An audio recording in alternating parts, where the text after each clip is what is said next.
இயேசு கிறிஸ்து சிலுவையில் அறைந்த போது பேசின 7 வார்த்தைகள். எனக்கு கொடுக்கப்பட்ட வார்த்தை முதலாவது வார்த்தையாக லூக்கா 23ஆம் அதிகாரம் 34ஆம் வசனம். அப்பொழுது இயேசு, பிதாவே, இவர்களுக்கு மன்னியும், தாங்கள் செய்கிறது இன்னதென்று அறியாதிருக்கிறார்களே என்றார்.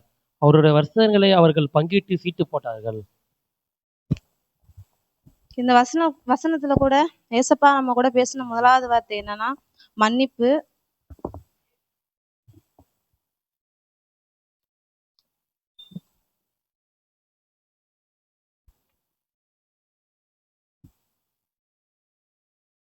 இந்த மன்னிப்புங்கிற வார்த்தையை கிரேக்க மொழியில எஃபிஎம்ஏ அப்படின்னு கிரேக்க மொழியில இருக்க புதிய ஏற்பாட்டுல குறிப்பிட்டிருக்காங்க. இந்த வார்த்தையை இயேசு கிறிஸ்து சிலுவையில இருந்த போது 6 முறை இந்த மன்னிப்புங்கிற வார்த்தையை பயன்படுத்தியிருக்காங்க. இயேசு கிறிஸ்து குற்றமற்றவராய் இருந்தும் நமக்காக பிதாவினிடத்துல மன்னிப்பு கேட்டிருக்காங்க. அவங்க மன்னிப்பு கேட்குங்கிற அவசியமே இல்லாத போதும் நமக்காக மன்னிப்பு கேட்டிருக்காங்க. அதுல ஒரு 3 காரியம் பார்ப்போம். முதலாவது காரியமாக, அவரை துன்புறுத்தியவர்களுக்காக கூட அவர் கோபப்படாமல் மன்னிப்பு கேட்டார். இது அவரை சிலுவையில அரைஞ்சவங்களுக்காகவும் அறைய காரணமா இருந்தவங்களுக்காகவும் நம்ம எல்லாருடைய பாவங்களுக்காகவும் பிதாவினிடத்துல நமக்காக இயேசு கிறிஸ்து மன்னிப்பு கேட்டிருக்காரு. அவர் எப்படி மன்னிப்பு கேட்டாருன்னா, அவர் இருந்த சூழ்நிலை எப்படின்னா கோபப்படாம அந்த மன்னிப்பு கேட்டாரு. அவர் இருந்த சூழ்நிலை சிலுவையில அவரை அரைஞ்சு கை காலில் ஆணி ஃபுல்லா உடம்பு ஃபுல்லாவுமே அவ்வளோ காயம் ரத்தமா இருந்த போதிலும் அவங்க யாரு மேலேயுமே கோபப்படாம நமக்காக மன்னிப்பு கேட்டாங்க. நம்ம அவ்வளோ சீக்கிரம் யாருக்கிட்டையுமே நம்மள ஒரு சின்ன கஷ்டப்படுத்தினாலும் சரி, சிறு பிள்ளையா இருந்தாலும் சரி, வாலிபரா இருந்தாலும் சரி, பெரியவங்களா இருந்தாலும் யாரா இருந்தாலும் அவ்வளோ சீக்கிரம் நம்ம யாருக்கிட்டையுமே மன்னிப்புங்கிற அந்த வார்த்தையை கேட்க மாட்டோம். ஐஎம் சாரின்னு வேணா நம்ம ஈஸியா சொல்லிடுவோம். ஆனா என்ன மன்னிச்சிடுங்க அப்படின்னு யாராலுமே முழு மனசா சொல்ல முடியாது. ஆனாலும் இயேசு கிறிஸ்து அப்படி ஒரு கஷ்டப்படுற சூழ்நிலையில இருந்தும் யாரும் பேசாம அமைதியா அவ்வளோ அவமதிச்சு அவங்க கோபப்படாம நமக்காக பிதாவினிடத்துல மன்னிப்பு கேட்டாங்க. 2வது காரியம், அந்த வசனத்தோட பகுதியில இன்னதென்று அறியாதிருக்கிறார்களே அப்படின்னு சொல்லியிருக்காங்க. நம்ம என்ன செய்யறோம்னு தெரியாம இதை செய்யறோம் அப்படின்னு சொல்லி பிதாவினிடத்துல மன்னிப்பு கேட்டிருக்காங்க. இதுல நம்மளோட அறியாமைய இயேசு கிறிஸ்து குறிப்பிடுறாரு. அதாவது மனுஷங்க சாதாரணமாவே நம்ம கோபம் வந்துட்டா என்ன உண்மை என்ன பொய்லாம் பார்க்க மாட்டோம். நம்மளுக்கு வாய்க்கு வந்ததை பேசிட்டு, அது பெரியவங்களா இருந்தாலும் சரி, அவங்களுக்கு மரியாதை கொடுக்கறது கிடையாது, நம்ம பேசிட்டு வந்துருவோம். ஆனாலும் அந்த இடத்துல கர்த்தர் நம்மளோட அறியாமைய அறிஞ்சு பிதாவின் இடத்துல நம்ம செஞ்ச தப்புனால நம்ம தண்டிக்க கூடாது அப்படிங்கறதுனால நம்ம அறியாமையை குறிச்சு பிதாவின் இடத்துல மன்னிப்பு கேட்டிருக்காங்க. 3வது காரியமாக மத்தியஸ்தரா இருந்து மன்னிப்பு கேட்டார். மத்தியஸ்தர் அப்படின்னா இங்கிலீஷ்ல இன்டர்செஷன் சொல்லுவாங்க. அதாவது நடுநிலையா இருந்து நம்மளுக்காக பிதாவின் இடத்துல பேசியிருக்காரு.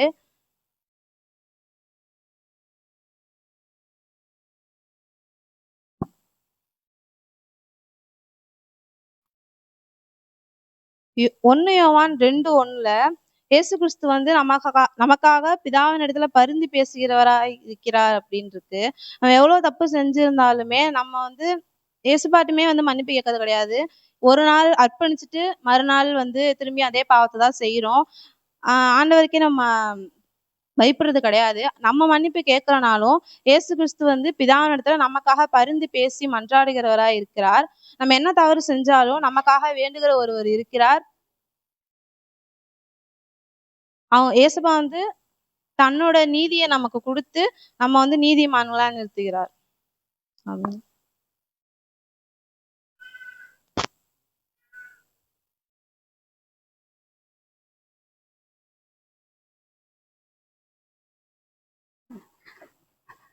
நம்மளும் இயேசு கிறிஸ்துவை போல மன்னிக்கிறவர்களாக இருக்க வேண்டும். முதலாவது வார்த்தையில நம்ம கேட்டது போல மற்றவர்களை மன்னிக்கணும்.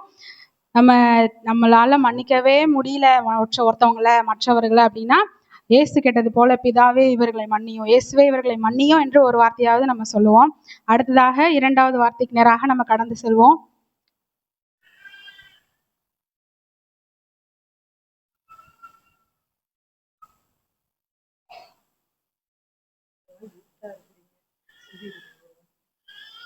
இவங்க ஒருவர் மட்டும் பெரியவர்களா எடுக்கிறாங்க.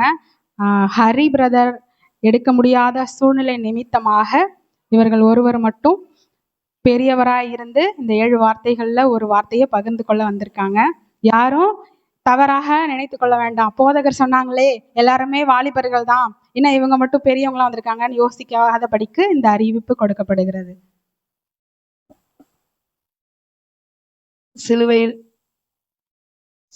இயேசு சொன்ன 7 வார்த்தைகளில் 2வது வார்த்தையாக லூக்கா 23:43.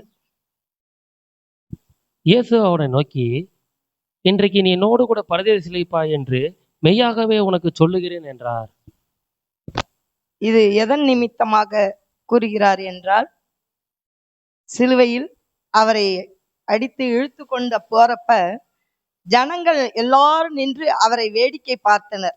அப்போது அவர் கூட அதிகாரிகள், போர் சேவகர்கள், இப்படி எல்லாரும் பல பேர் இருந்தாங்க. இருந்தாலும் அப்ப இந்த அதிகாரிகள்லாம் சொல்றாங்க அவர்கிட்ட, நீ தேவனுடைய பிள்ளையாக இருந்தால் நீ உன்னையே ரட்சித்துக்கொள். இவன் மற்றவர்களை எல்லாம் ரட்சித்தான், இவனையே ரட்சித்து கொள்ளட்டுமே அப்படின்னு சொல்லி அந்த அதிகாரிகள்லாம் அவனை ரொம்ப இயேசுவ ரொம்ப கேவலமா பேசினாங்க.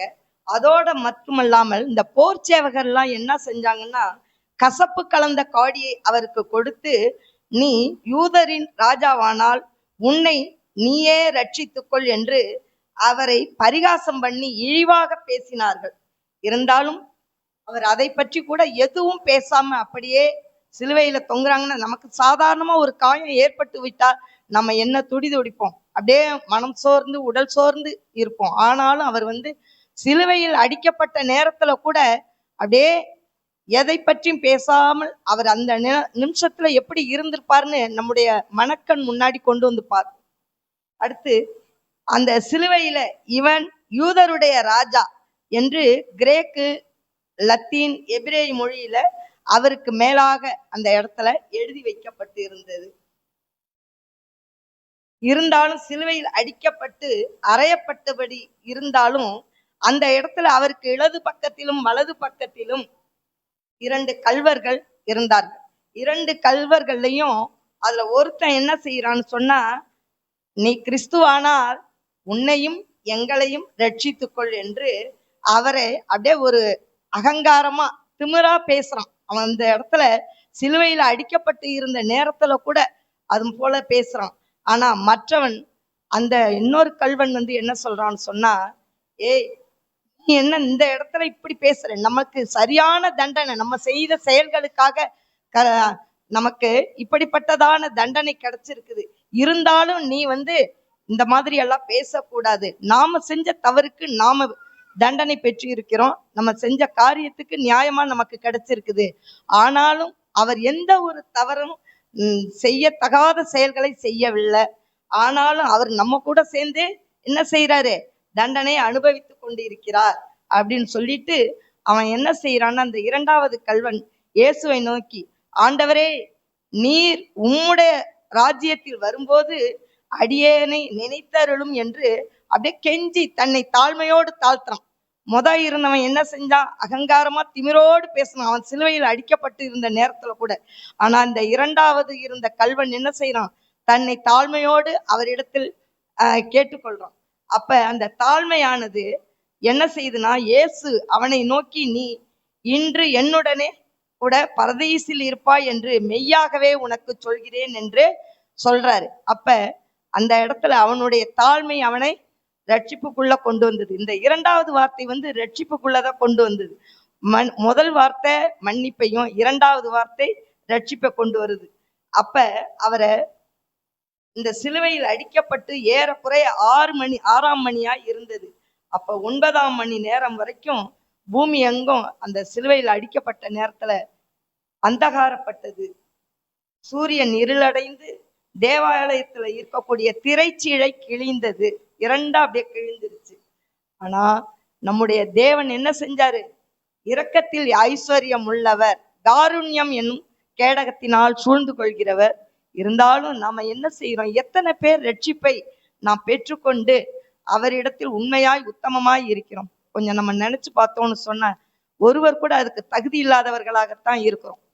அதனால நாம எல்லாரும் அவரிடத்தில் ரட்சிப்பை முதல்ல நல்ல பெற்றுக்கொள்வதில் உறுதியாய் இருந்து மற்றவர்களுக்கும் நாம் பெற்ற இன்பத்தை மற்றவர்களுக்கும் சுவிசேஷம். நமக்கு 1000 பிரச்சனைகள் இருக்கும், 1000 போராட்டங்கள் இருந்தாலும் நாம என்ன செய்யணும்? நம்ம எதுக்காக அவர் தெரிந்து கொண்டு அழைத்து இருக்கிறாரோ அவருடைய சித்தம் நிறைவேறுவதற்கு நாம் அதில் ஒரு கருவியாக நம்மளை பயன்படுத்தி கொண்டு நாமும் மற்றவர்களை ரட்சிப்புக்குள் கொண்டு வர இந்த நேரத்துல நாம உறுதி எடுத்துக் கொள்வோம். அல்லேலூயா, அல்லேலூயா. நம்மளும் தாழ்மையா இருப்போம். நமக்கு தேவன் ரட்சிப்பை கொடுத்தது போல அந்த ரட்சிப்பை மற்றவர்களுக்கு நம்ம பரிசாக கொடுப்போம். அடுத்ததாக 3வது வார்த்தை,